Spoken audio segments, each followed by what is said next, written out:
Hello, it's George at Suprema. Today I'm going to be going through the BioLite N2, just some of the key features, how to set it up and some of the wires on the back. So let's open the box. So in each of our boxes there is a wall template for the wall bracket, an actual install kit that includes the ferrite ring, shrink wrap tubing, screws for the wall and the terminators, and then the actual device itself.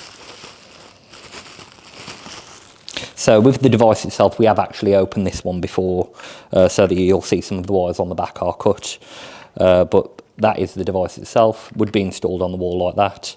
The device itself is IP rated. This is one of our higher IP rated ones of IP67. So the cables on the back of this are potted, so these aren't removable, but they are the standard wire set that is included across the devices. So you have the power cables themselves, which is for this device are 12 volt. The ground, the RS485 cables to connect any extra devices or to connect it into an existing system.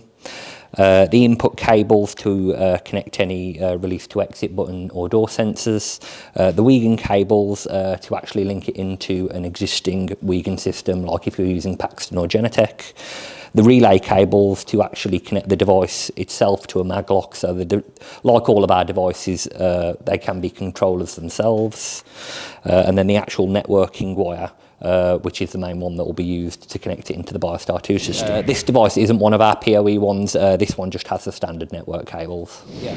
The good thing about the BioLite N2 is that it can actually be used with ID and PIN, Fingerprint and the Bluetooth credential, so you do actually have 4 ways of authentication, and card of course.